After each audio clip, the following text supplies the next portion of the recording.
Шарль Теодор Анри де Кастер родился 20 августа 1827 года в Мюнхене, в Германии. Отец служил управляющим у архиепископа. Мать была белошвейкой. Раннее детство Шарль провел в богатом дворце архиепископа, который стал его крестным.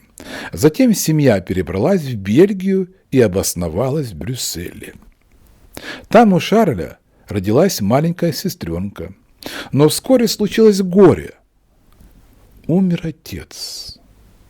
Шарля отдали учиться в Иезуитский колледж Сен-Мишель.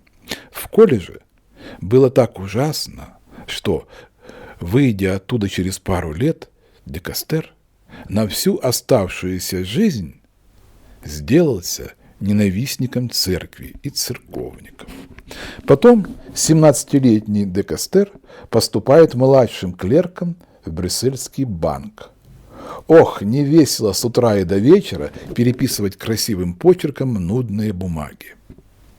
Но зато лишь кончится однообразный рабочий день, Шарль стремится к своим, в компанию весельчаков. Так называли себя молодые художники, журналисты, поэты, композиторы, мечтавшие о будущей бельгийской культуре, музыке, поэзии, живописи. Ведь ничего этого в Бельгии не было. Не было и литературы. Дело в том, что судьба Бельгии сложилась совершенно иначе, чем у соседней Голландии, которая добилась независимости от Испании еще в XVI веке. Бельгия еще 300 лет переходила от одного короля к другому, от одной державы к другой, и смогла освободиться только в результате революции 1830-1839 годов. Вот какая молодая родина была у Шарля де Кастера. Она была на 3 года младше его самого. А Шарль мечтал о литературе. Решил сочинять сам. И, как и многие, начал со стихов. Он дебютировал в рукописном журнале, который весельчаки выпускали в количестве одного экземпляра.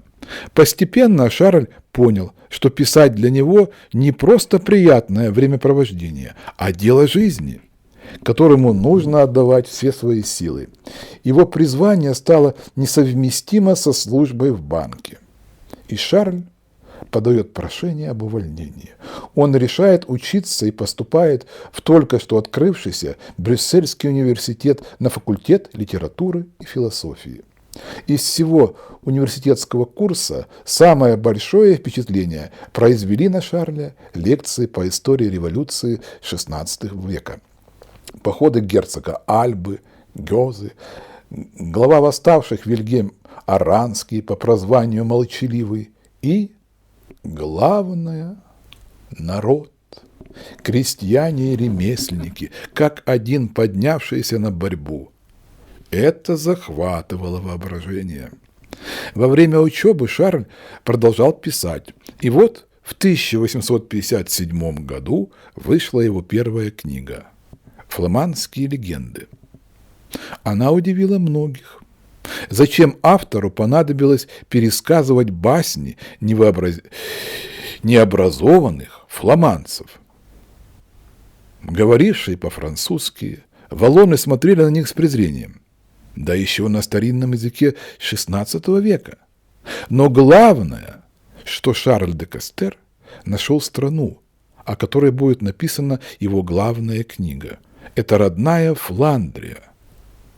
Он нашел эпоху, XVI век. Дело осталось только за главным героем. А дальше случилось так, что после университета де Кастер стал сотрудничать в еженедельнике, который назывался «Улленшпигель». Там и увидел автор впервые своего героя. Он был изображен на виньетке, в средневековой одежде, смеющийся во все горло. Скоро Шарль де Кастер начал писать новую книгу. Шарль де Кастер не просто рассказал по-французски о приключениях веселого мастерового. В новой книге все было не так. Во-первых, Тиль перекочевал из XIV века в XVI, в эпоху отчаянной битвы Нидерландов за независимость. И от этого все изменилось. Вот посмотрим с самого начала. У угольщика Клааса рождается сын, но волею автора в тот же самый день на другом конце Европы появляется на свет другой младенец, наследник испанского престола Филипп. Мальчики растут, сын угольщика, несносный озорник, смеется над всеми и каждым. Но никогда даже злобная улыбка не появляется на устах Филиппа, единственная радость для которого – приносить страдания другим. Тиль ничего не знает об этом. Он живет, не тужит. У него мудрый отец, добрая ласковая мать, прекрасная невеста Нелли и верный приятель-толстяк Ламы. Но тень надвигается, вот она уже нависла над ним. Этого не было в веселой народной книге об Уллиншпигеле.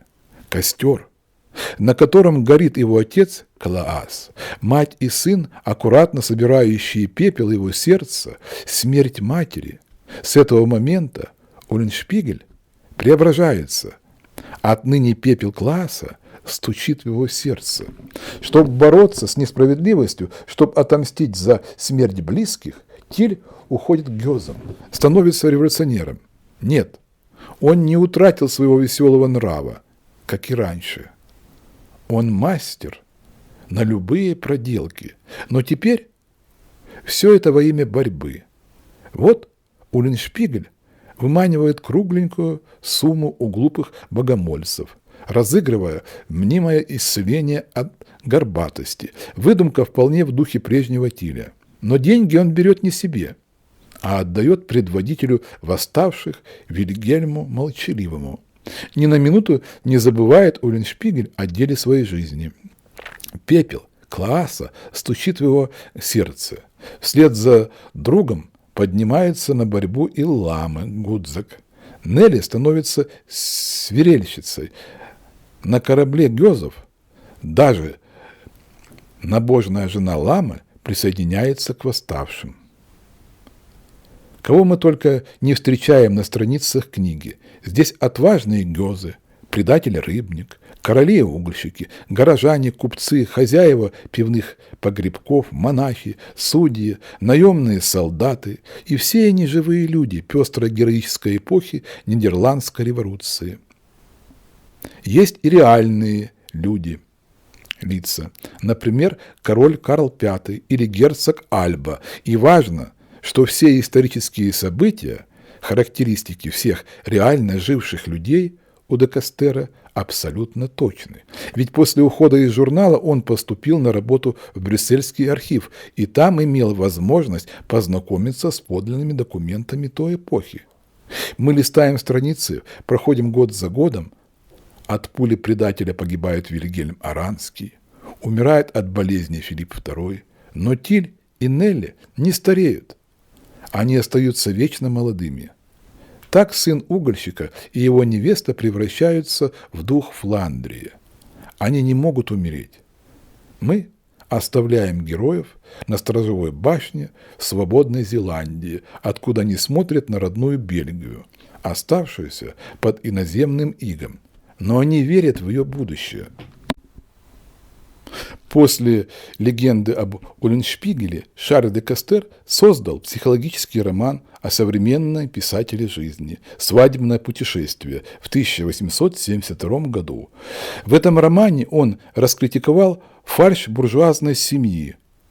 Уже перед самой смертью Шарлем была опубликована историческая драма «Стефания» в 1878 году. Шарль де Кастер живо интересовался жизнью народов разных стран. Именно поэтому он предпринял путешествия в Голландию, Зеландию, Амстердам. Обо всех этих странах писатель пишет очерки и помещает в журнале «Вокруг света». Шарль де Кастер написал много поэтических произведений. Им открыт был для бельгийской литературы реализм.